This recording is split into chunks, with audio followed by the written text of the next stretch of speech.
Hello and welcome to another special edition of the Offside Musings podcast.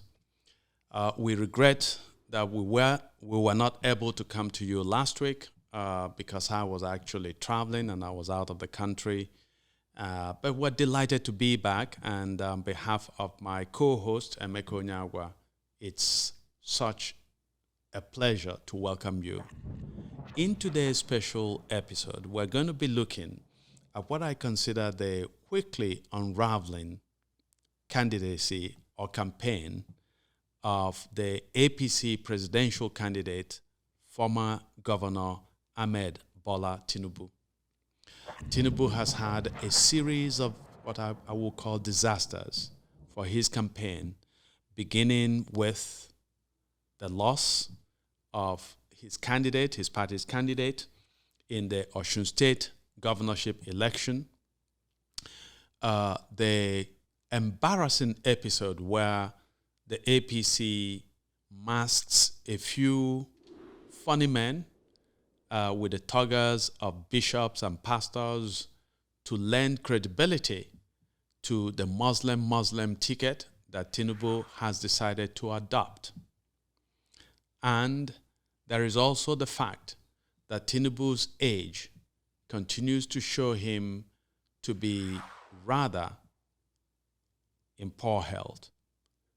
So we welcome you to this episode where we're going to look at these and a series of other developments that will suggest that perhaps Tinubu's campaign to be the president of Nigeria is bound to be doomed. Welcome. People, my people. I hope you're not running into a Rochas. Rochas. Maybe Rochas turned into me. Yeah. Well. So, so we didn't do a show last week.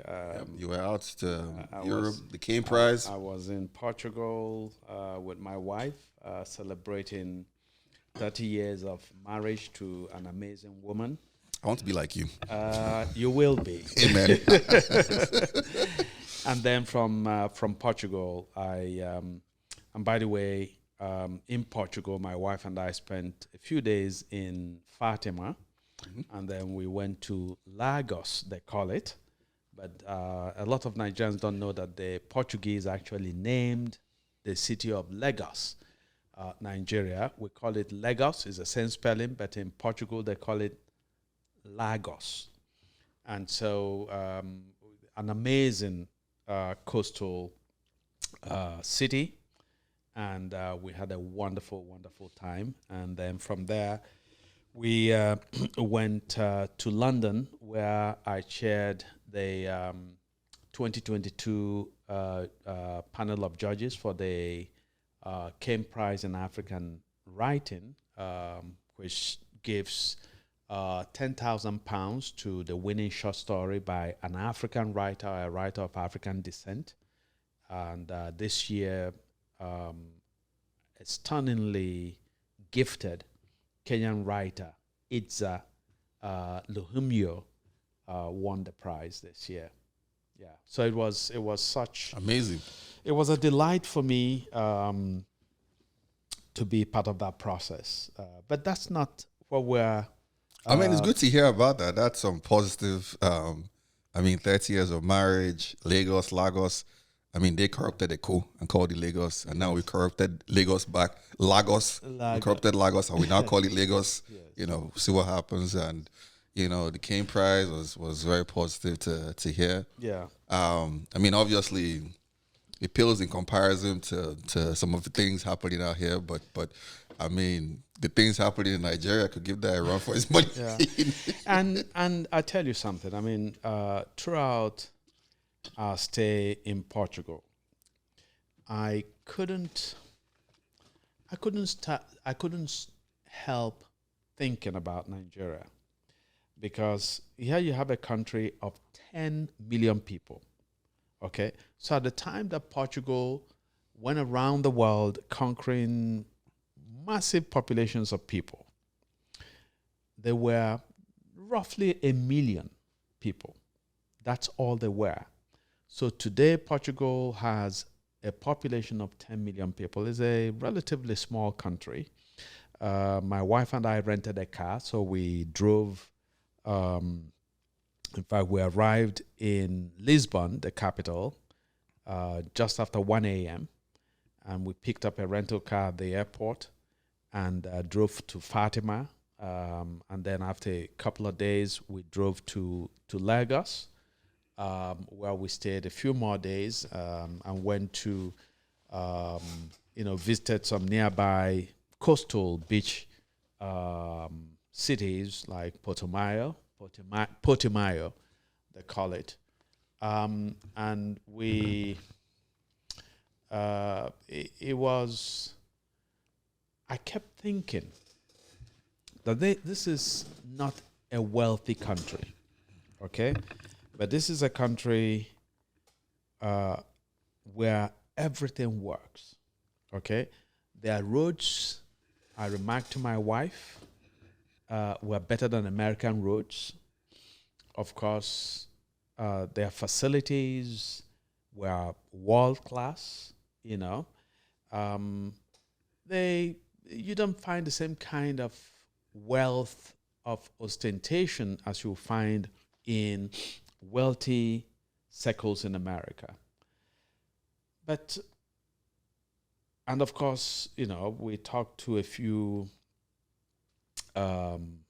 people, you know, who are not, who are just workers. And the guy at the hotel, at the front desk of the first hotel we stayed in, told us that he has to hold down 2 jobs in order to pay all his bills. But he has a family and they go to school and he's able to meet his needs. In Nigeria, that's not possible. You know, if you work at the front desk of a hotel in Nigeria, the likelihood is that you can't have a car, you can't have a home. It's not on your salary. Not on your salary, precisely. Or salaries if you have multiple jobs. And so just the fact that you have a country that works, okay? A country, for example, we went on a boat tour on the Atlantic Ocean. It's amazing. And I'm going to share pictures in a day or two on Facebook and so on. And on the phone, you could book your tickets, or you could go online and book your tickets and pay. And we showed up. We were told, you know, to show up at 11 a.m. for the boat tour, but to come 15 minutes before. We came 15 minutes exactly at 11. They left. And you have hundreds of people who offer such boat tours. And each boat, our boat had 2 men in it. You know, one was steering the boat. The other one was giving us a history of the place. And you see somebody who is not a historian, but he gave you a historian's grasp of the history of the town and of the history of Portugal, you know. And we went to museums. And in churches, for example, a church that has been there since the 1600s. And you went there and it's well preserved. And, you know, again, the staff at the gallery, at the museum, could explain what was happening. Could they, you know, look at the mosaic, look at murals, look at statues and so on, and speak authoritatively about them and about their provenance, about their meaning, and so on and so forth. And what struck me was that there is a huge gap in our country. There is so much that we can and should be doing in Nigeria, which we're not doing. So, you know, but Portugal would take a whole show. But today the show is Senator, ex-Governor Ahmed Bola Tinubu. And what I consider the unraveling of his presidential campaign. Maybe people are not seeing it yet. I know that I have a friend who believes that Tinubu is in as Nigeria's president. And, it's going to be a disaster with Tinubu as the president. Tinubu has had, if we consider in a rather detached and objective way, the path that Tinubu has taken so far in his quest to be president, it is not enviable at all. First of all, he started by saying he was consulting. Okay? And who does he consult? He goes to the likes of Babangida, the people who have wrecked Nigeria. You don't consult those people if you want to build a country. You speak directly to the Nigerian people, and you give them a sense that you recognize that Nigeria has missed its path for a long time. And then you sell them the vision that you are the person who will right the ship of state. Okay? But Tinubu went on, meeting traditional rulers who, in a lot of ways, are a hindrance and an encumbrance on the achievement of the country's promise. And then so again, stops at the homes of some of the clowns, really, who have wrecked the country. And then ultimately, when he declared his candidacy, you had the sense of entitlement, that, he had a sense of entitlement, culminating in that insolent performance in Abeokuta, where he insulted, basically, Buhari insulted, Chubor Kadibo insulted, everybody. Buhari had run with, 2 or 3 Igbo people in the past, and they couldn't make him president, and Tinubu made him president. And he basically dismissed the governor of Ogun State as a boy. He couldn't have been there without me. So it's a God complex. And what I've heard from a few of my Yoruba friends is that the Yoruba have a kind of suspicion of anybody who arrogates the God complex to him or herself. Okay? Awo is somebody that the Yoruba have an almost a kind of almost godlike devotion, to. But Awo earned it. Okay? He was stellar in providing free education, free healthcare, in building infrastructure in the western region of the country. Tinubu has not earned anything. If anything, Tinubu has become a buccaneer and a parasite, and has turned the southwest of Nigeria into a food basket for himself. He has produced nothing. Okay? So I have a couple of friends, Yoruba friends. I just spoke with one in London who is really plugged in and who knows Tinubu on a personal basis, and he told me that Tinubu has lost it. And he said that what happened to the APC candidate, which maybe is where we should start. Oh, yeah. Where, State, where Ademola Adeleke, the candidate of the PDP, defeated the sitting governor supported by Bola Tinubu. Okay? I think that is the first sort of the opening salvo by the Southwest to Tinubu that your game is up. And, both of us have seen the video where he was telling it out of Osun State by night.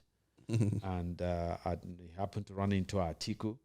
And Atiku was saying, yeah, they're chasing you, and it's metaphorically a chasing out of Tinubu. Because when he stood in Abeokuta and said, yeah, it's my turn, No, Nigeria does not owe you the presidency. If you have something to offer to Nigeria and to Nigerians have suffered. We've taken a country that should be one of the most remarkable countries in the world, and we've turned it into a tragic story. And so Nigerians are yearning for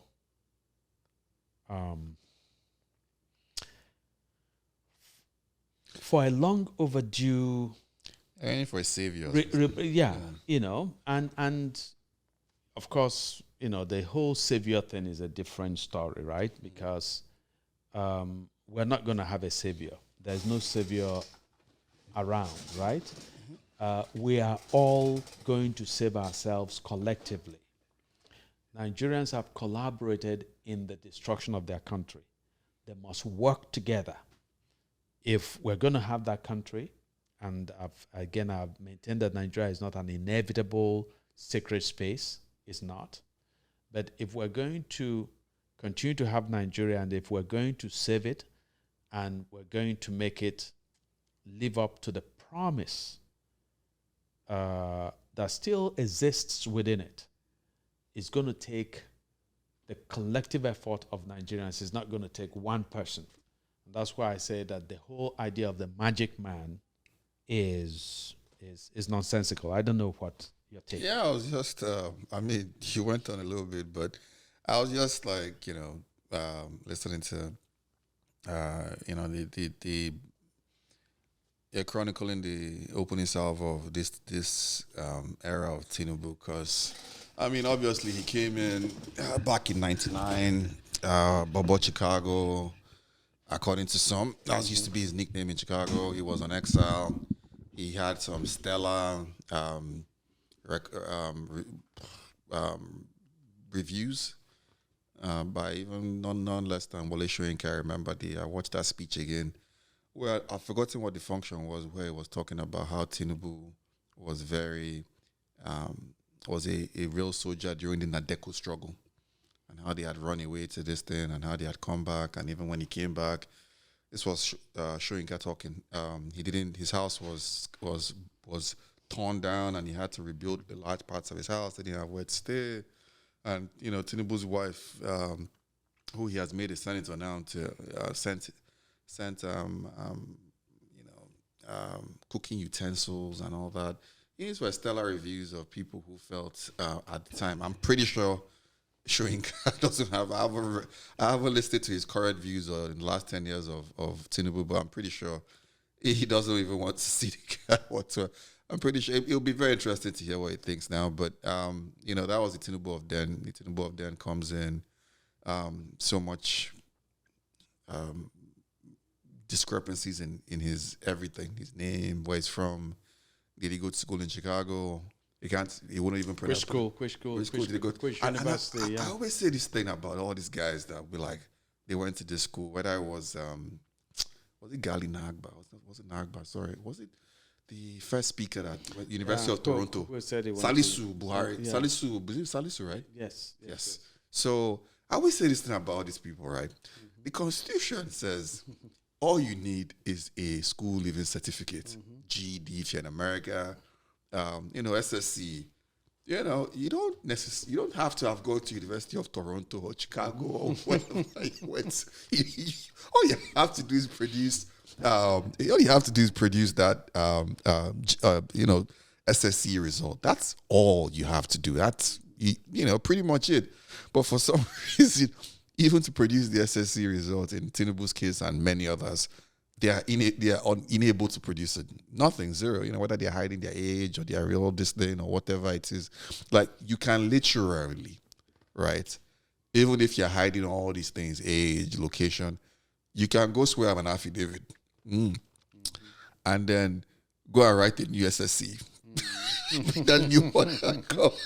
You don't have to go down this. If you can't produce this year of Chicago or Toronto or wherever it is, you just have to produce SSC. That's all. It's not that difficult. You could just go and write a new one and produce one, and and have all those your new name there. If that's what you want. But somehow, some way, all these men and individuals are unable to ever produce these things, and you see Tinubu, all those things go on and on and on.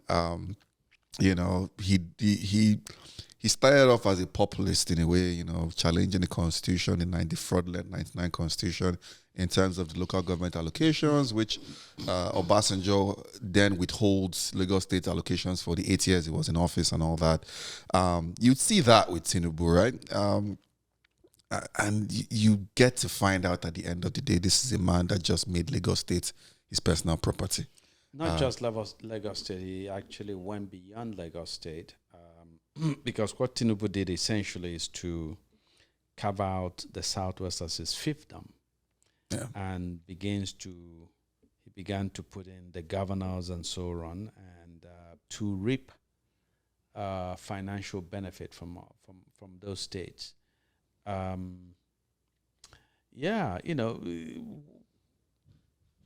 truth is that there's a moment when Tinubu, as a politician, was an articulate politician, could express himself, right? But the Tinubu we have today has nothing going for him. The man is the Tinubu that we have today is somebody who thinks is so the Tinubu we have today is sort of pretends to be an owl, right? But he's nothing of the sort. And what happened in Osun State, where Governor Boyega Oyetola, the incumbent governor, lost by close to 30,000 votes to a man, Ademola Adeleke, who is most famous for dancing. Who is most well known for being a party animal of sorts. Yeah, and he really humiliates Tinubu's candidate, wins 17 out of 30 local governments. So it's a decisive victory. And so that this defeat of the APC comes at a time when Tinubu has just clinched the presidential ticket of the APC does not bode well for his candidacy, and does not bode well for how the Yoruba see him. So that now you have a situation where the PDP can almost claim that by the time of the 2023 presidential elections, they would have a 50-50 split of power with the APC in the Southwest. And you have a situation where I don't think that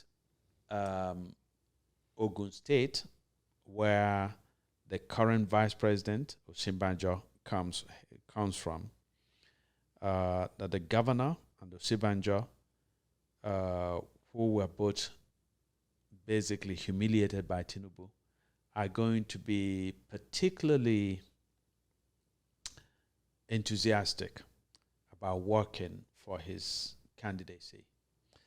So that's one issue. I don't know how you look at it. Yeah,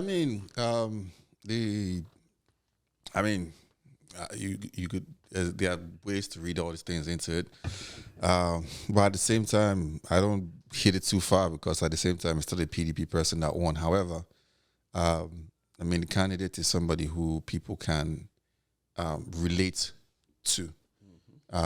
In terms of the image the Adeleke family has.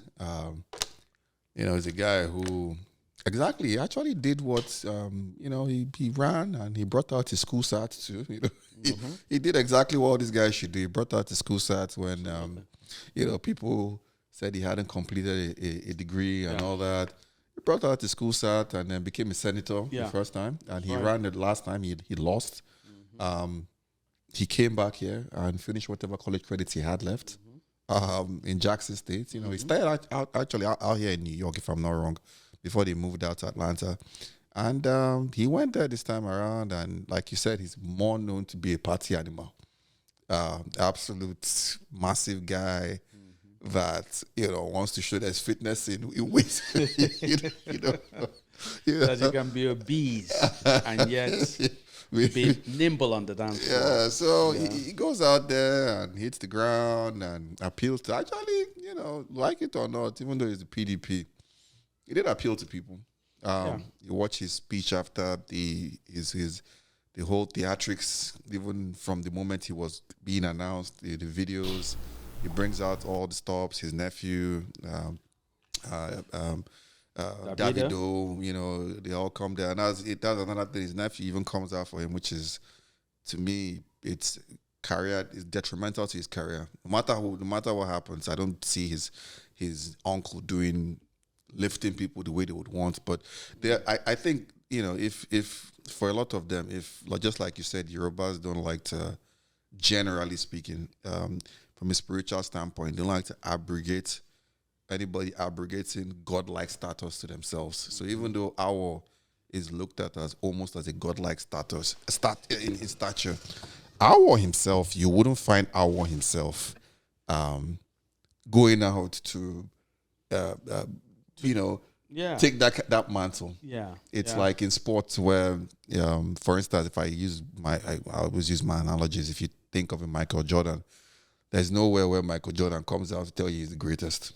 Never does. In his mind, he does believe, and he will tell you that stepping on the court, he's willing to smoke anybody, to use sports terms. But he's not going to. They've asked him those questions. Like, look, he can't come out and say he's greater than the people that came before him because he never got to play them. But if you stepped on the court with him from a competitive standpoint, he would win. Awo had that arrogance that from a competitive standpoint, if you gave him the opportunity, he was going to do what it took. Going to be the best candidate, And, even though in his life he had so many questions, which is not part of this podcast, in terms of his standing prior to the Civil War, operating Wertia in 1964, how he comes out of Calabar, what he was supposed to do, was he responsible for the start, which, as he just implement, with the Yorubas would say, the starvation policies against the Igbos, and always more or less saw the Igbos, I think that's kind of factual, as his competitors. But later on in his life, in his last campaign, he got to understand the alliance, which is something I was going to point to the candidate. I'd rather talk more of the candidate that won the alliance, which in his last election, he picked up Umadi as an Igbo person as his vice president. He got to understand that. So it was the same thing.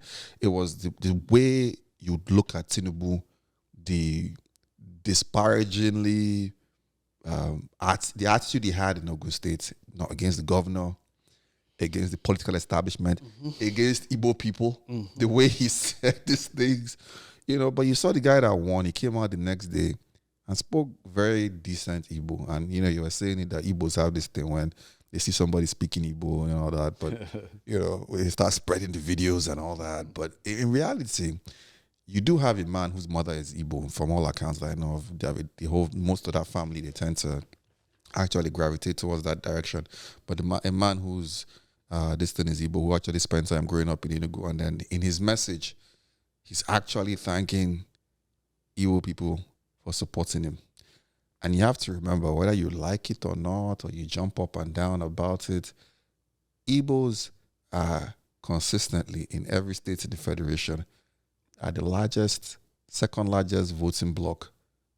In some states, you might say, there are more ethnic groups. Like if you go to a Jos or a Plateau, you could say there are a lot of ethnic groups. But even in a lot of states, Igbos tend to outnumber even other large indigenous ethnic groups more times to be second largest.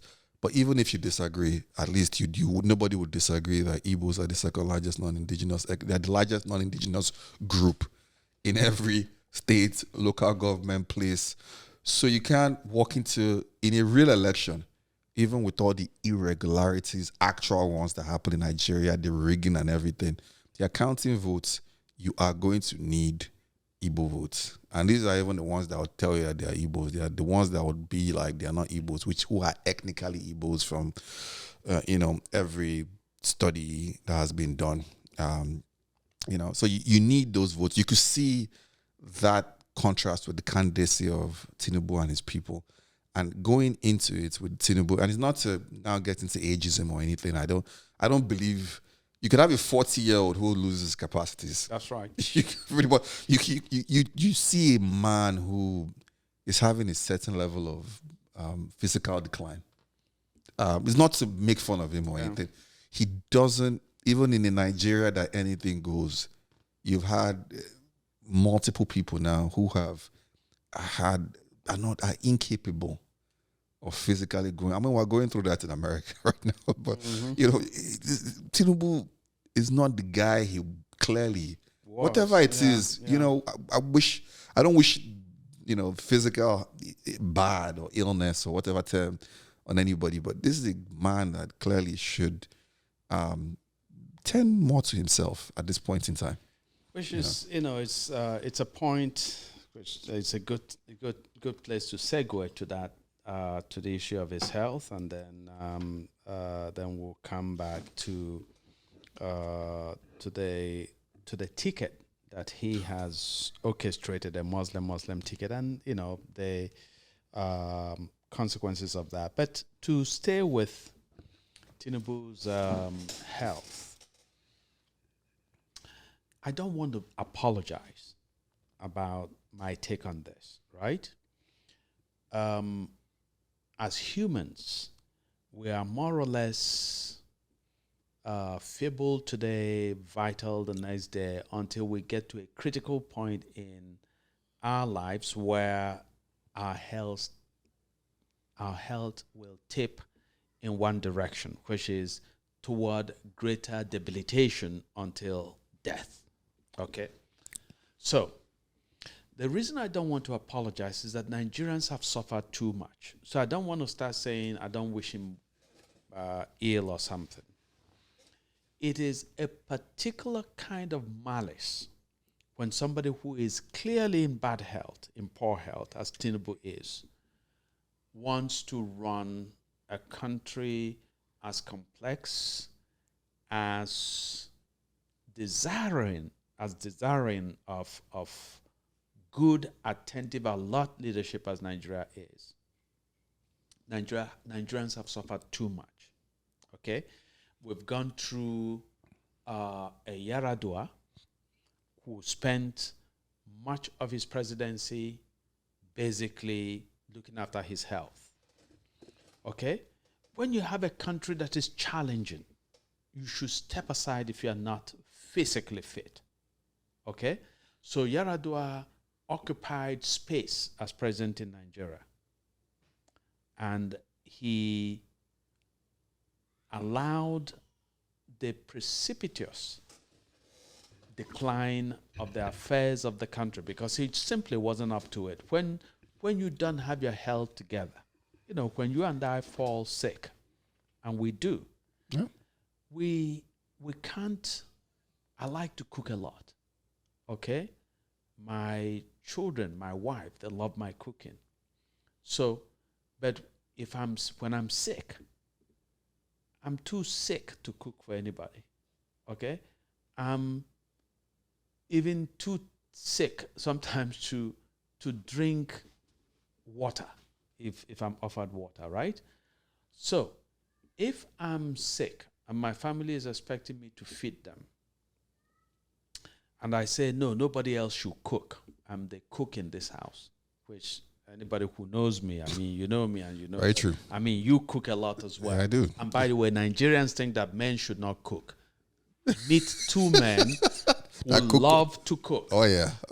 In fact, part of what I do is that when I visit friends and relatives around the world, I say to, if they will let me, I say to the host or hostess, I say, please leave your kitchen. I want to cook.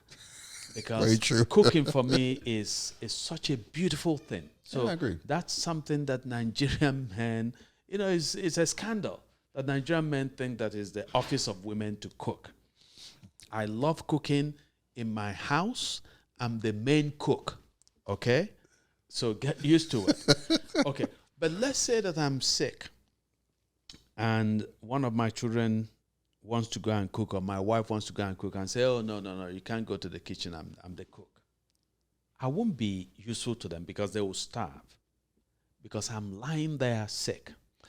So now imagine a much more complex organism like the nation.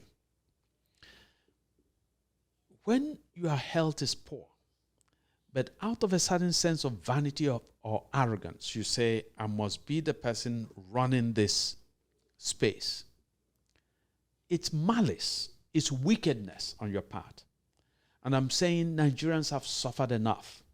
Nigerians don't have power, they don't have good roads, they don't have healthcare, they don't have good schools. Our universities are still on strike.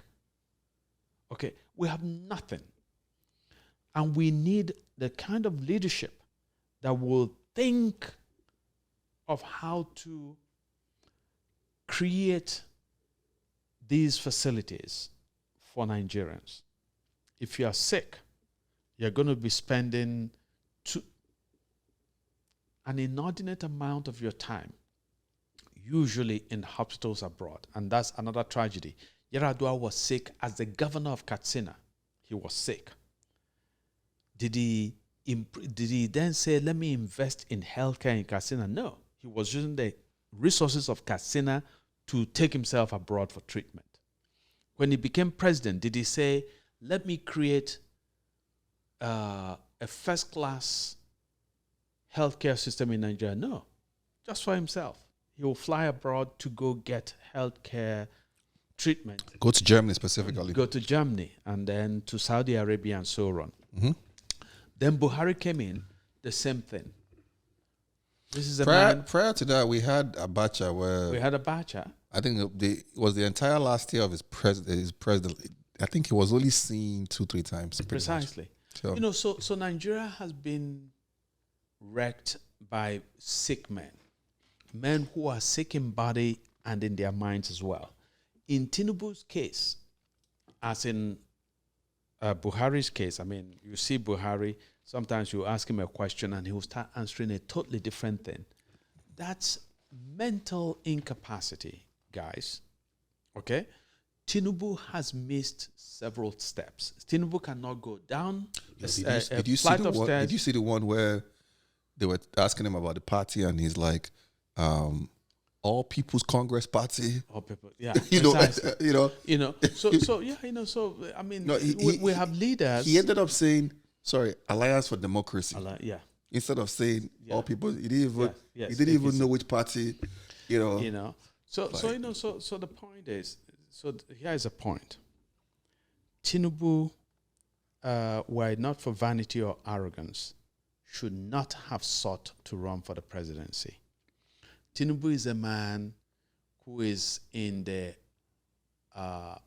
great decline in terms of health, and that decline is both physical and is mental. When you watch the guy speaks, it's painful. He cannot articulate a sentence without seeming lost. The man looks lost when he speaks. Yeah, he does. Okay?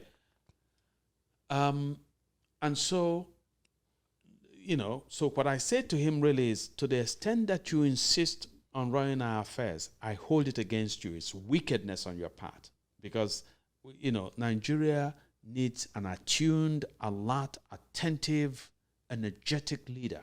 It's not you. So if you are going to insist that you manage our affairs, it will be like me being sick for a week and telling my family nobody else should go to the kitchen. I alone go to the kitchen.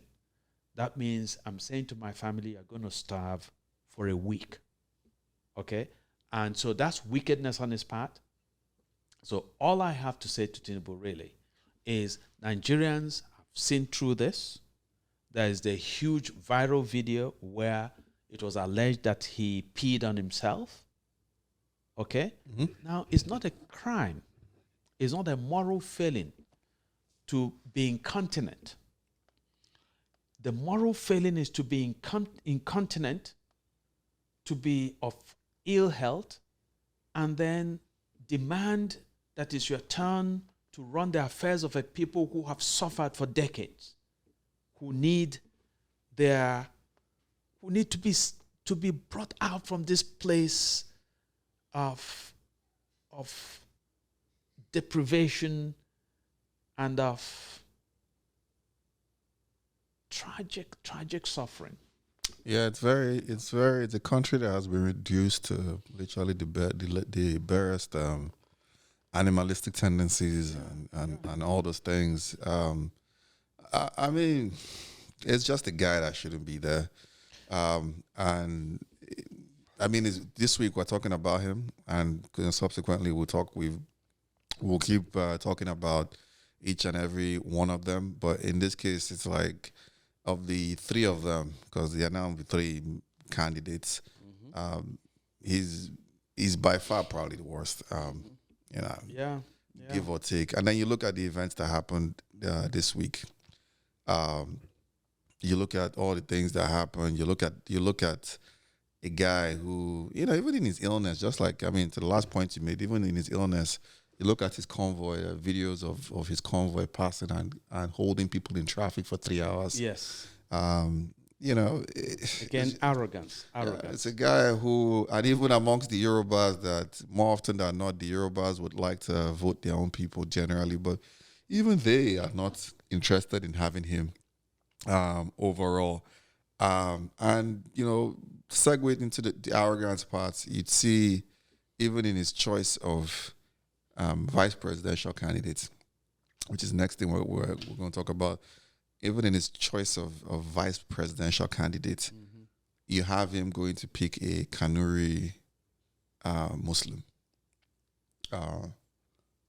It's in a country that this is not even 1993. It's not Abiola's time. This is not Abiola's time. This is not 93. This is not Abiola's time.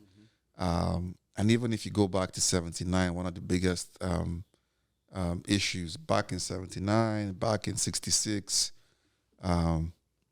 66 when after the murder by T.Y. Danjuma and co. Well, he didn't pull the trigger. Well, he literally pulled the trigger. Just put it that way. From all accounts, he arrested his thing. When the North had did the counter coup, what's called the counter coup, I just call it the mutiny. When they did the counter coup, and they were going to separate Araba. They were going to separate. Muritala held the airport. They took out all their people back to the north. They had days of conversations in Dodan barracks, and the British and the Americans and the distance implode upon them and all that. A key part in picking Gowon was not just that he was a northerner. Even though he wasn't a northerner, they were willing to do business with the core north, or whatever term people tend to use, whether it's the caliphate or the core north. A key part of that was that he was a Christian. He needed a balancing act. Even in the bloodthirstiness of 1966, these 30-something-year-old and even some of them 20-something-year-old clowns, my opinion, understood that reality. Whether it was through because the British the British made clear the Western position. You break out, we're going to crush you. We're not going to, all that stuff. Whether it was them also telling them, you have to do this. And they ended up having to pick Gowon.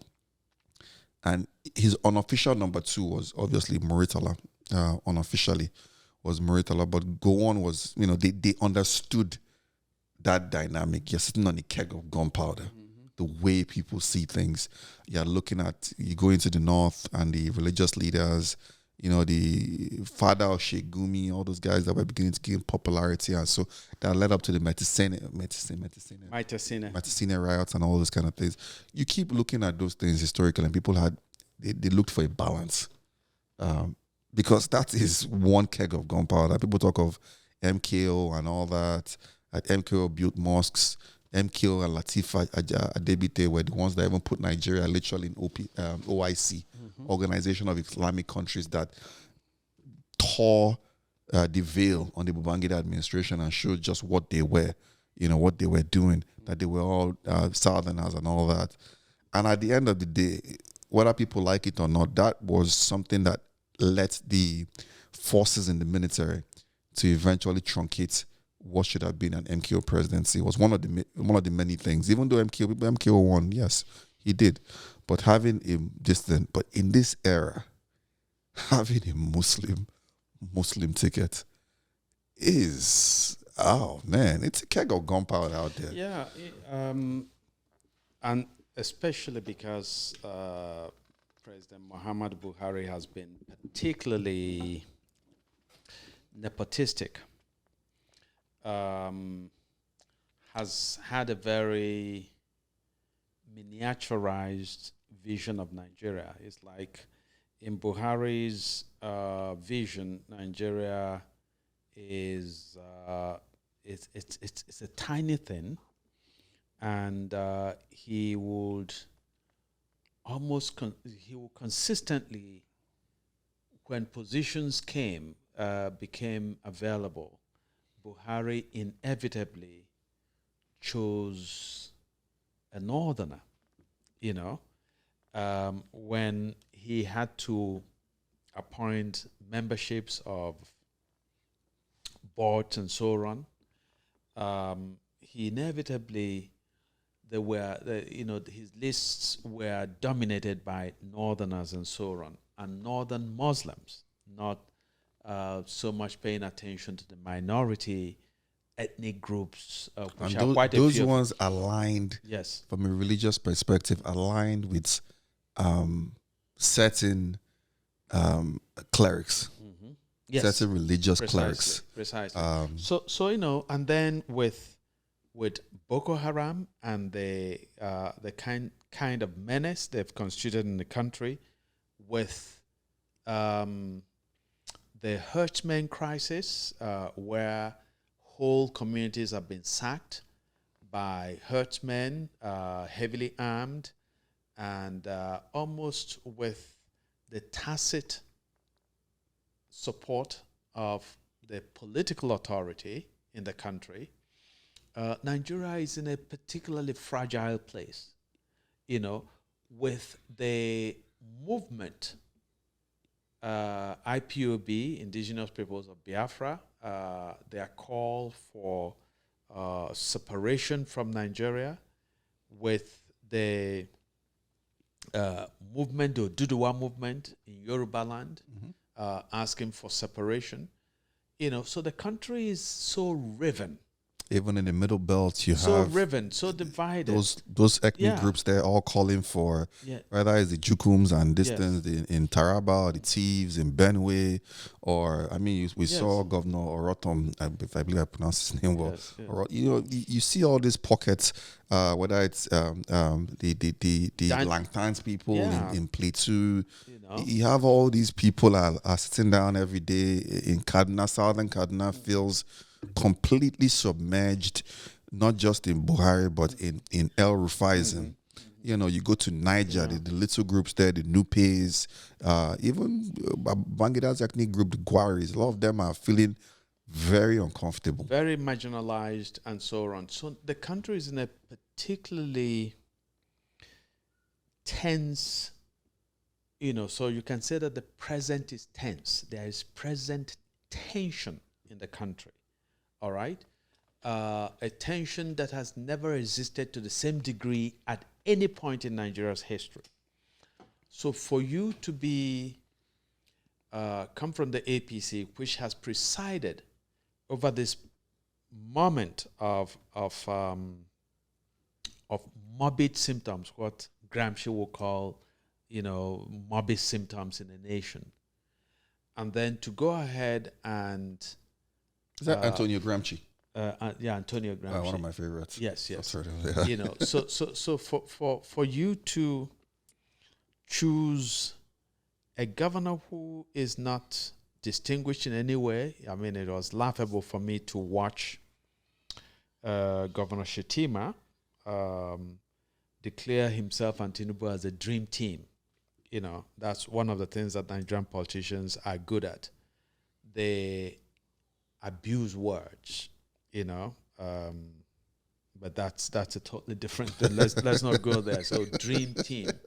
Well, and it's like, nightmare. It's like precisely. It's like, if this is a dream team, then give me nightmare. That's exactly what I thought. I said, if Tinubu and Shettima represent dream team in Nigeria, then please, I want the nightmare. But also you see that Tinubu and Shettima knew. They knew. How could they not? That what they were doing in a Muslim ticket at this point in Nigeria's history was wrong. And so what did they do? They staged a very absurd theater. Yeah. So you know, it was clear that Tinubu and his campaign realized that a Muslim ticket is a tough, indeed impossible, and if not diabolical sale in today's Nigeria. I liken it to a person who realizes like they have a drug problem, or an alcohol problem, and your solution to it is to take them to a bar, and say, you know, have at it, hang out here, you know, hang out. This is a country maybe where, you see enough alcohol that you'll be revolted or something. This is a country where the slightest thing that happens, you see people murdering each other based on religious grounds. Moment after a young woman was killed in the most gruesome, heinous way in Sokoto, okay, just for telling her classmates to remove references to their religion from a listserv, okay, she was killed in this Nigeria.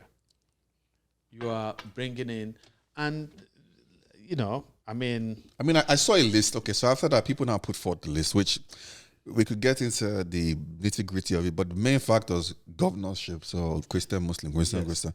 And it's like, look, essentially what you're even trying to, the arguments, which a lot of people that are okay with it, which is fine. If you were saying Muslim, it would have been like two highly competent Muslims that have a history of not being, of being fair and not being tribal. It'll be cool. But you have a history of a godfather, a part of the final match, of the main match that started Boko Haram. Other people don't understand who Shettima is.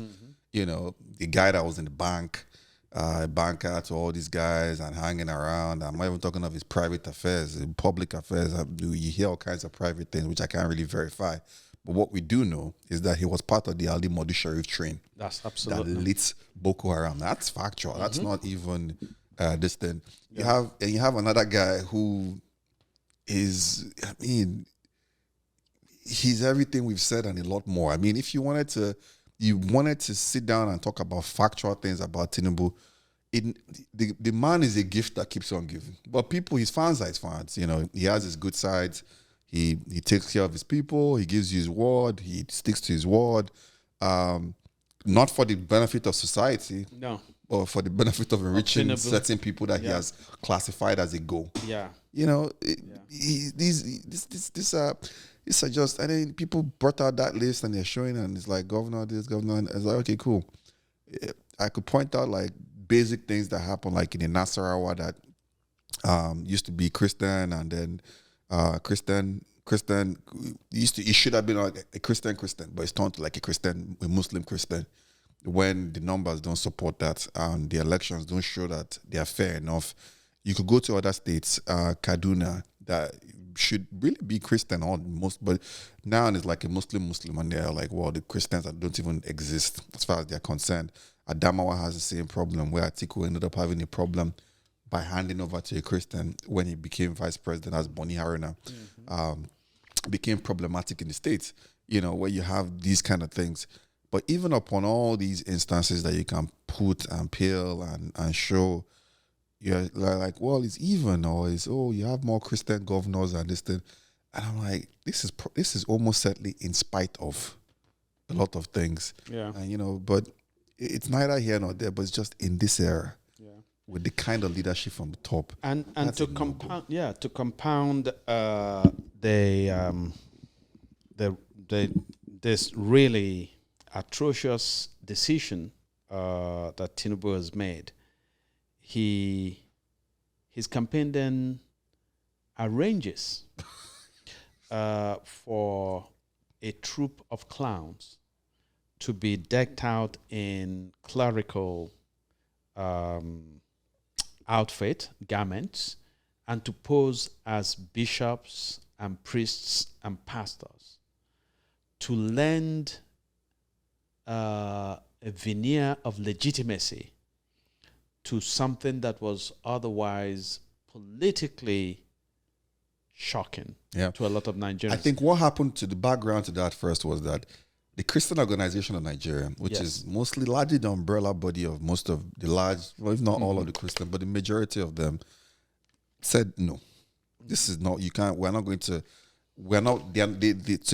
to paraphrase their statements, it's like, we're not political, but this is like carrying matches to a gunfight. This is not what we're going to stand for. So they were not going to be part of it. Typically, they would come there and give the blessings or whatever. It is what it is. They are not political. But this time, they are like, no, they're going to have nothing to do with that. So they start releasing pictures. Shettima's camp starts releasing pictures of, I think it was 7, 8, 9, 10 years when he was a governor, where you had a Christian delegation come to Borno for, I've forgotten what they said it was for some function. And, they now said, according to the Archbishop, which I think is the Catholic Archbishop of Cardinals, I think Kagama also, I can't remember. I watched his distant, I should get the exact name. According to the distant, what they told them was, look, when they got there and they were performing their distant, it'd be good to pay a courtesy visit on the governor because of the problems that they are facing with Boko Haram. Even though the guy in the office was part of the creation, that was neither here nor there in that conversation, or probably they didn't even know. And that they went there to pay a distant and pray for the states. And after that, they took a picture. The Shettima camp now starts releasing it like, these guys have endorsed us. Yes. It's like, really? And then they get to the distant and no respectable, in a country of charlatan, by the way, bishops and Christian religious figures, no even low-grade Christian religious figure wanted to go there. And that was what exactly happened next, what you're trying to describe. Yes. So, so they found actors, very clownish actors, to pose as Christian religious leaders. And of course, that part of the fallout is that some of those actors complained that they were not paid what they were promised, that they were not paid up to what they were promised, that some APC operatives took a cut of the money they were supposed to get paid. But this is all, first of all, it's politically, it just looks politically terrible for Tinubu. But it's also, on a more substantive level, an insult to Christians. If you knew that the decision you were making in adopting a Muslim ticket was an unpopular one, an honest political leader would come out and confront that issue and give an address and say, I know that this would seem inappropriate to some people, but this is how I justify it. Okay? So he should have been open about it, rather than adopting this dodge of finding some actors, and you think that this is going to somehow fly. So if you expected that you could tell Nigerians this lie and they will buy it, that somehow some Christian leaders came and approved of this ticket, then if you're lying on this matter, on what matter is Tinubu going to tell Nigerians the truth? Is it on issues of policy, on issues of his personnel decisions as president, on issues of his actions?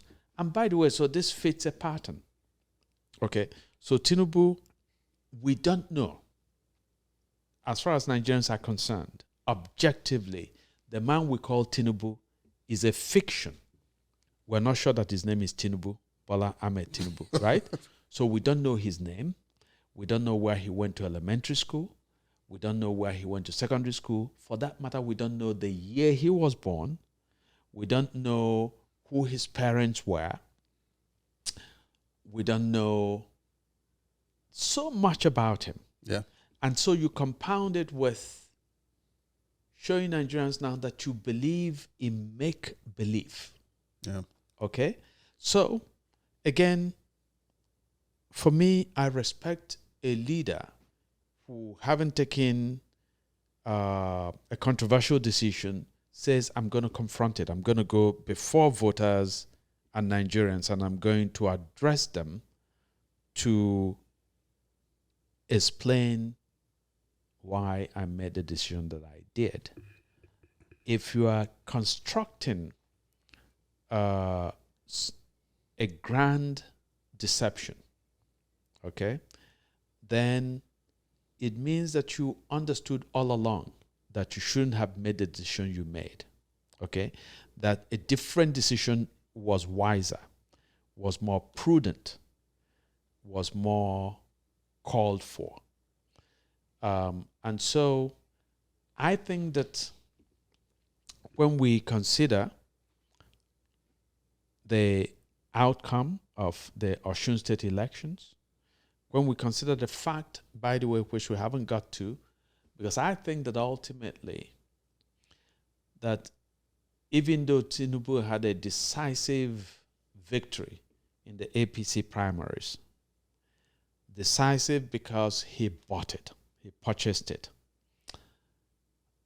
Despite that, I think that another thing that Tinubu is going to find out is that when it comes to the election, the APC governors that he's counting on in the north are going to throw their support behind Atiku Abubakar of the PDP. Sort of the same thing that PDP governors did to Jonathan in 2015, when Jonathan felt that his party controlled most of the governorships, and so he was going to go in there sort of the autumn favorite. And a lot of those governors were working in a kind of subterfuge. Were working quietly for Buhari. Yeah. I mean, just like you said, man, I mean, just to round up on those religious figures, man, it wasn't just was the impunity of but just looking at, when I saw the picture of the inauguration, and I saw those guys, I'm like, well, maybe it's just me, because I always like to have a level of self-awareness. Like, I mean, I live in America. Like, okay, cool.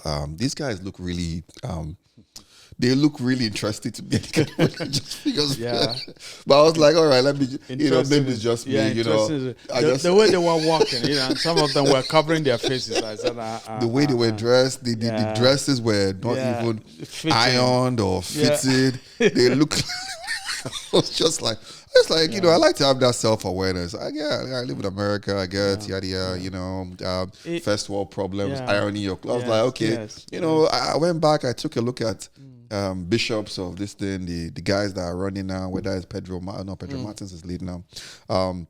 He's departed us now, so whether it's I think Adewale Martins of or whichever. I don't know all these guys of their recent pictures, and I'm like, well, I mean, the standards are still the same as I remember them. Yes. But I'm like, okay, maybe it's still just me. Let me just let it go. Yes. And then the next day, people come out and start identifying the mechanic here. They said they were supposed to be paid 100,000 naira, which turns out to about $130, and the thugs give them 40,000, which is somewhere around maybe $80 or something like that. All kinds of stories come out. People start identifying these guys, and it's like there was some of them would. So for those who are Catholics, you would know like the priests will have a mass when they say mass or church service or whatever term that is more that translates into what you think of what people do on Sundays. They have it's called a chastable vest, which they typically wear when they are celebrating or performing some certain rites. In some cases it might be just but it's typically done in a celebration. This thing you have different outfit. For a situation like that, you won't see a priest walking around just on the streets with you just wouldn't see that. Any priest that, if you're an actual priest, that means and you do that means your faculties might not be where they need to be at the point in time. But no priest does that. Mm-mm. So when I saw some of those guys wearing that, and I even saw a lady wearing that, I'm like, maybe.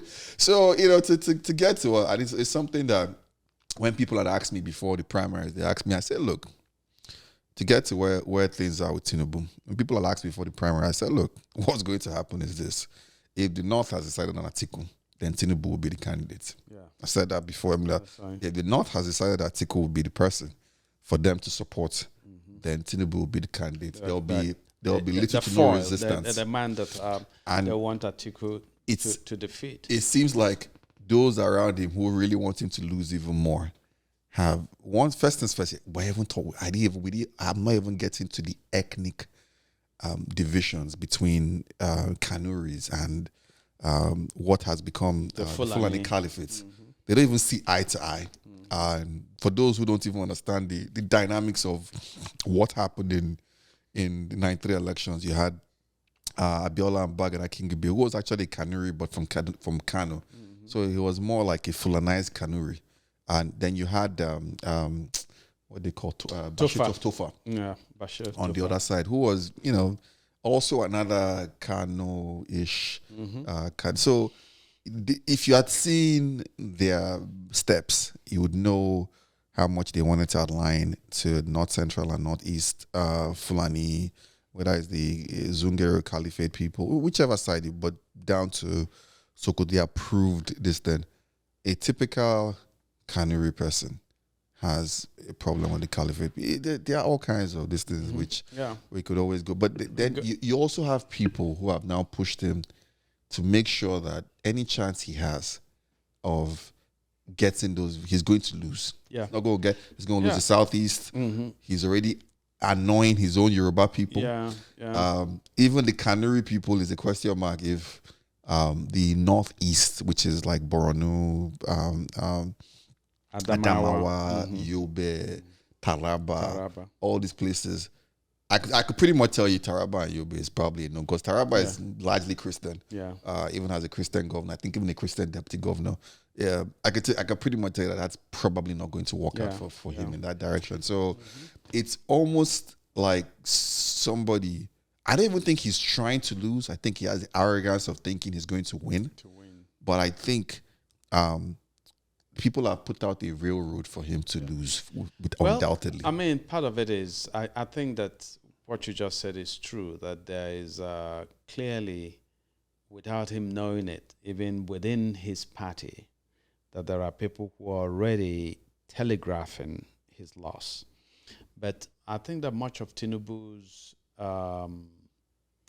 travail is self-inflicted. That this is a man who has lost it, mentally, and physically, obviously. We don't see him climbing any steps or descending one without somebody helping him. When he was speaking at the APC convention, we saw his hands shaking visibly. This is a man who perhaps, pees on himself, so he has no reason really to want to be the president. You know what? The question I was going to ask, which I could answer it first, but what you think is the most decent thing he should do right now? It goes without saying that Tinubu should not be in the race. Okay? Tinubu should not be in the race. Having fought for and spent all this money, squandered all this money in securing a ticket to fertility, I'm not sure that Tinubu is going to be hearken to any voice of reason to leave the race. But ultimately, Tinubu at any point could say, hey, I'm going to London for a medical checkup or whatever. And he comes back and says, my doctor has suggested that I take it easy and I want to give Nigerians the best if I became leader. And since I can't, because of my health issues, I'm going to step down from running. At this late stage, that would mean that the APC will not have a presidential candidate, or perhaps I don't know if Shettima becomes the default presidential candidate. But then this is, this past week, beginning with the elections, the Tinubu's choice of candidate, the election in Osun State, Tinubu's choice of VP candidate, the fact that Tinubu has been dodgy about really even speaking to the media, but he cannot sustain it. We have so many months before the elections. Can he, in the current atmosphere of Nigeria, refuse to show up in a debate? And if he shows up in a debate or in debates with the other candidates, his health is going to basically sabotage him, because he's going to spend a big chunk of the time, instead of answering questions, just trying to put together a coherent statement, a sentence, So Tinubu is actually betrayed himself, it's in a lot of ways what some people are saying about Biden today, that yes, Biden was seen as the most formidable candidate against Trump, but that those who love him, should have recognized that this man is in cognitive decline and perhaps spared him, because when you have a president reading from a teleprompter and then they say, stop, repeat the sentence, and he reads the thing, stop, repeat the sentence. I mean, it's not just, the matchup still shows that Biden is the only Democrat that without a doubt will beat Trump, but will lose to almost any other Republican candidate. The Dems have to figure out who they would want to pick if they didn't pick Biden, but it's that game of chess, like if Trump did it. But, the analogy goes to your point. To me, though, I would say for Tinubu, you're probably about 80-something years old, to be honest. But, let's call it spade a spade. Oh, my gosh. Oh, my gosh. I think 80-something. I think it's about like 85, 86, somewhere around that. Let's call it spade a spade. He definitely looks it. Oh, yeah. He looks pretty It's old. not like Vince McMahon that resigned that day. I didn't even know Vince McMahon is 77 now. I want to look like him when I'm 77, for crying out loud. Yes. But you do look it. You have a history of... by the way, two of his daughters live here in New York in apartments that cost about $2.5 million each, paid in cash from the records. But that's neither here. That's another story for another day, by the way. Yes. But, you've always wanted to put on this cap, this owl cap. You're not even owl light. And this Jackonde was kind of owl, very light. Yeah. But you're not owl. You're not even in the conversation. He's not in the conversation. You can get that tiny glasses Yes. and try to, but you're not in the conversation. But I think there's an opportunity for him to do the one thing I will realize at the end of his life, at the end of his political campaign. Step down and look around. The person you should go to should be Peter Obi, and throw your machinery around him. And do that thing that I will finally realize at the end of his life.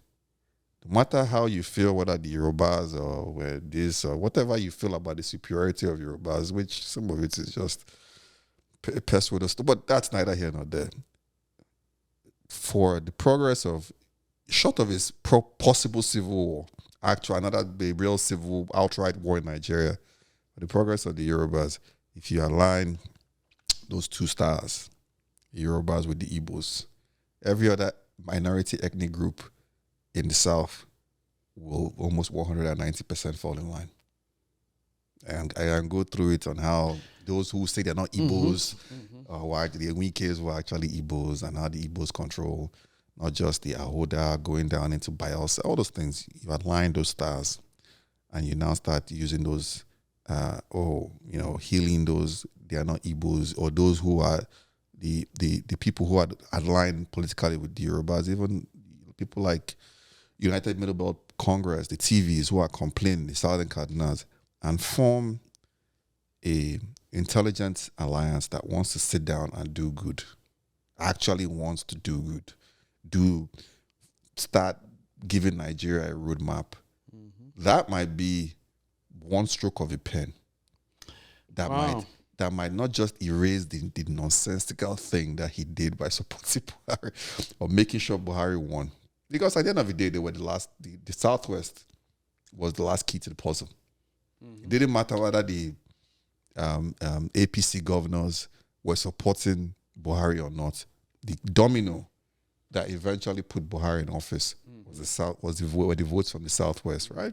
You could sit down and take a step back, do that, and you would still be in historical context when we should look at you. We'll look at you for all those bad things you've done. But at least at the end of the day, it will be punctuated by the good deed. The man realized, and a southern unity where you start healing the rifts between Igbos and Yoruba for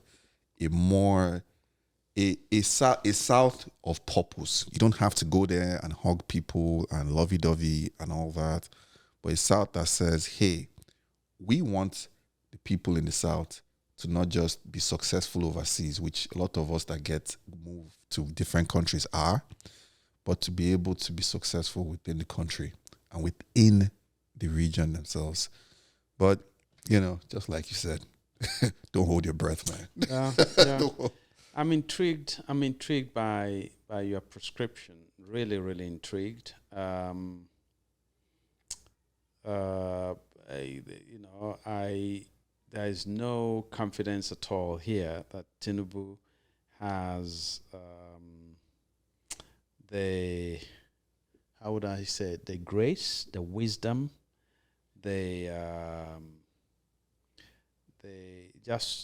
I don't think he has the grace and wisdom to even contemplate, much less do this. I like to say that much as I think that the Yoruba-Igbo mutual suspicion, a mutual resentment, recrimination has been inimical to Nigeria's progress because it's ultimately about Nigeria. But my vision always encompasses every part of the country. As you know, I see myself as the quintessential Nigerian. I was born in Yola, which is Atiku's home state. I'm married to a Yoruba woman. I'm Igbo. I went to school in Lagos partly. I've worked in Lagos. I've worked in the southeast. I've traveled through all the parts of Nigeria, and I have friends from every part of Nigeria. And sometimes the divisions that we play up in Nigeria just harm the country ultimately. There are people in every part of the country who want Nigeria to succeed. I haven't told this story often, but the late Lamido of Adamawa saved my father and the other postal workers from certain death when a mob arrived at the post office just before the declaration of Biafra and the beginning of the Nigerian Civil War. And I had the good fortune of going to visit that Lamido a year and a half before he died. And he remembered my father because he said that my parents were the only family to write him a letter thanking him of all the people he saved. I mean, he was in a vehicle, in a convoy passing, and he saw this mob at the post office. My father, who was a postmaster, and his fellow postal workers had barricaded themselves. So he was trying to, the mob was trying to break down the entrance and to get them and to kill them. And so he said to the mob, what's going on? They said, oh, there are some Nyamiris, which was... The pejorative. The pejorative for like the Igbo N-word. people, that they want to get. So he sent the mob away and took my father and the other workers to his palace for 3. So the Lamido, took my father and the other postal workers to his palace and gave them sanctuary for 3 weeks until things calmed down, and he personally escorted them to the banks of the Benue River and put them on the last ship that left Yola for the southeast. My mother had lost contact with my father for weeks. She presumed him dead. So when he arrived one day in my hometown, So they put him in the last train. In the last vessel ship. Oh, vessel. Okay. Yeah. All right. So on the banks of the Benue River. And so years later, in 2008, actually, I had the opportunity of going to Yola. The first time I went back there since we ran in 1966. And I met this man who was then 89, but very active. He was a farmer, went to his farm every day. And so he and I met and I interviewed him. And I said to him, you're a Muslim, and yet you went out on a limb to save my father and the others who were Christians. I said, why? And this man said to me, it was my duty as a Muslim to ensure that innocent blood was not spilled. So when some people today kill in the name of Islam and commit other atrocities, or some Christians kill in the name of Christ, it's important for us to recognize that we can't reduce any religion to the actions of its worst elements. Okay? So this man saved my father. And I've been very fortunate in my life to meet friends from all over the country, I know that the late Inspector General of Police, Jimeta Gambo, told me that they wanted to give me a title in Yola after I wrote about my father and the Lamido and so on and so forth. Of course, I'm allergic to titles, so I passed. But I have met people from all over the country, and that's why I'm quite, I've some people are exasperated that I don't give up on Nigeria. So it's a kind of a long way of saying that I'm interested in a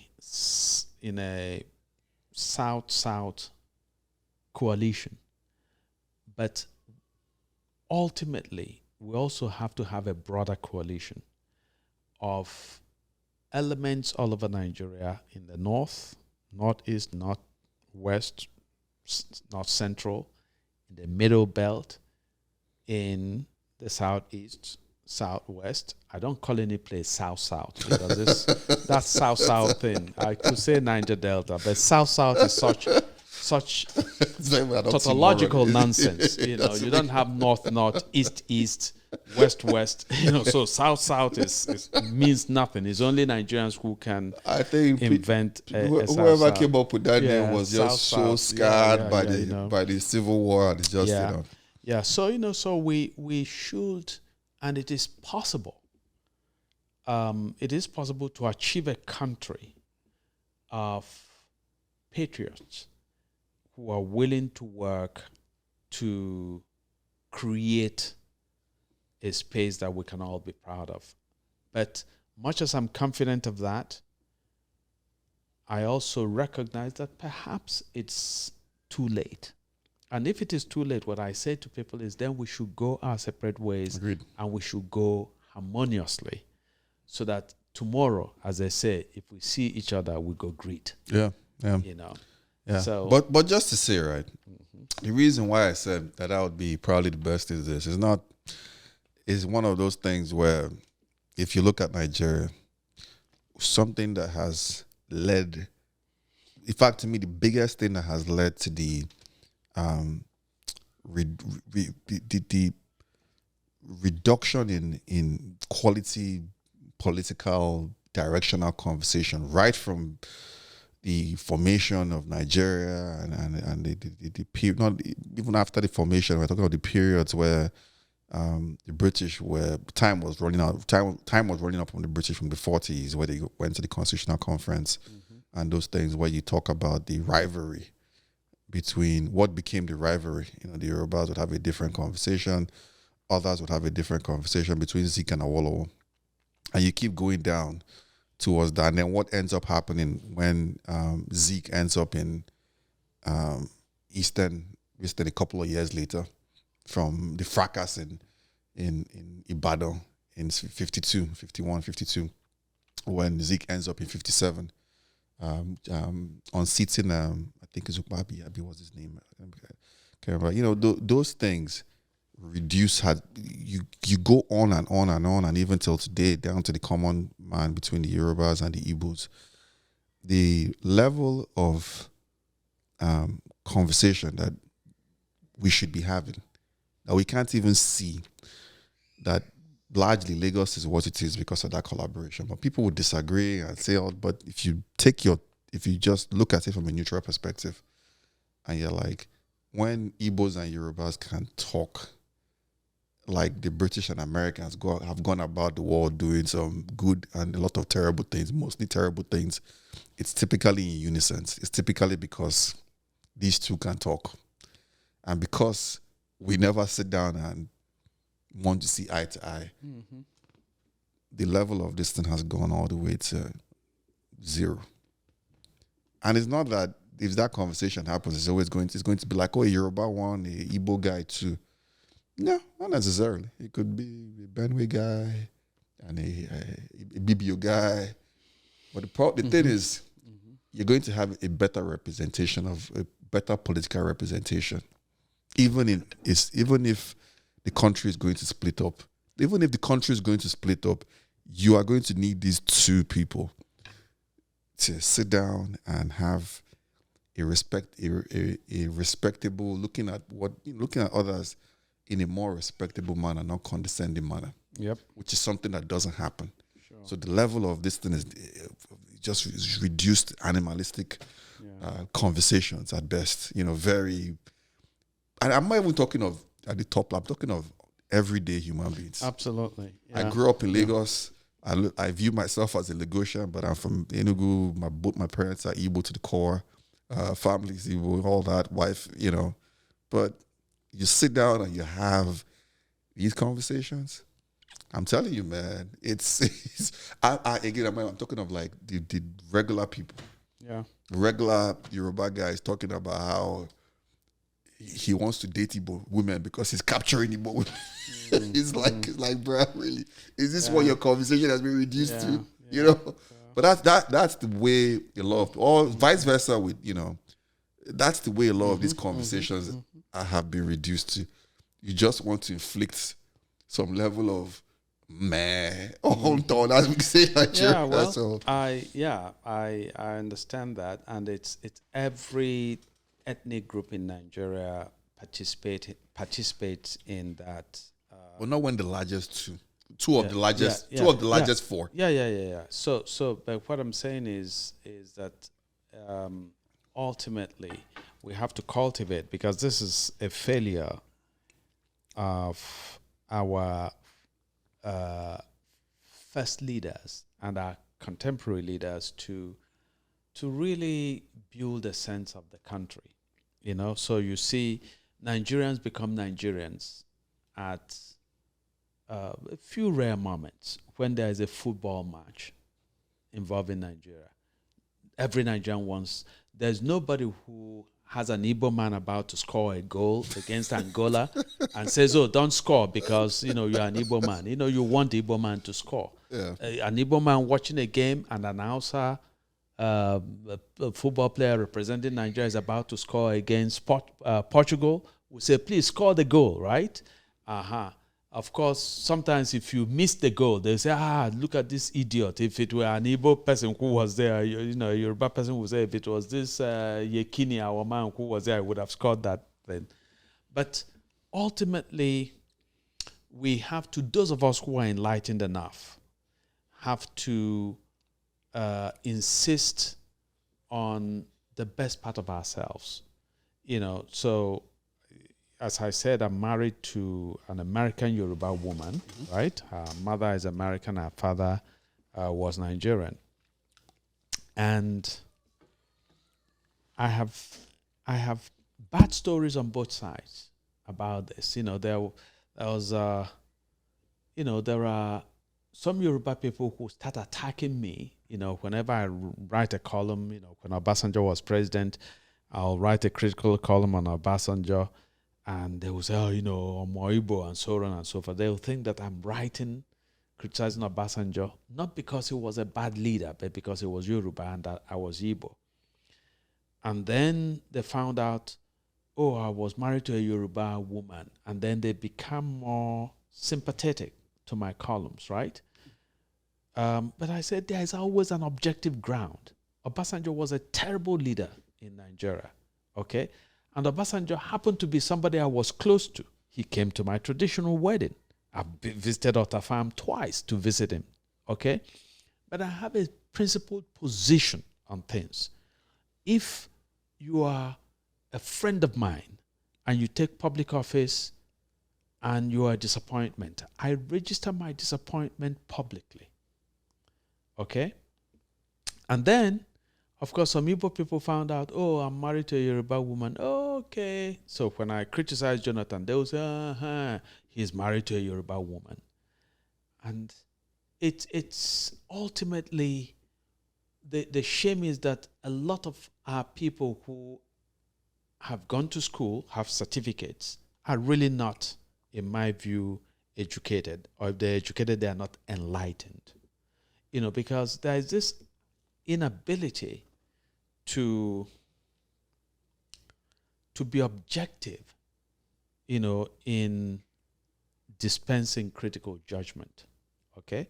So, in 18 years of writing a column in several Nigerian newspapers, I saw it all. So I'll criticize an Igbo politician today, and Yoruba and northern readers will call me and hail me for being a hero. Okay? Meanwhile, Igbos will call me an idiot, a fulefu, you're attacking your own. The next week, I'll criticize a Yoruba politician, the same Yoruba who praised me last week for taking on an Igbo guy who was, you're attacking a Yoruba person. So we have failed to take principled positions on things, So we should act from positions of moral values, right? So it's like Nigerians say they are opposed to corruption, except when somebody from their ethnic group or somebody from their religion is a corrupt person. Then they come out and defend the person, okay? So they don't take a position against corruption. It's a position against corruption by somebody who is not from my ethnicity or not from my religion or not from my Christian sect or something. And that has to stop. You know. So I'm going to end with this, story of I had not a friend but a fan, an Igbo guy. So he used to call me years ago. Then one day he called me, and it was anyway. Let's just end. We will tackle this subject. It's a titillating story which I'll tell some other time. This should be its own podcast, actually. We've had a wonderful and lovely conversation, and some of it is that the Tinubu campaign seems to be falling apart for good reason, because Tinubu has no vision for Nigeria. Nor does Atiku, by the way, but that's a conversation for a different day. 100%. And if Tinubu is collapsing as a candidate, we very much wish that Atiku too would collapse as a candidate for the good of Nigeria ultimately. But thank you very much for joining us. And on behalf of my co-host, Emeka Onyeagwa, we wish you a lovely day and ask you to please join us for future episodes. Yes. Thank you. All right. Thank you.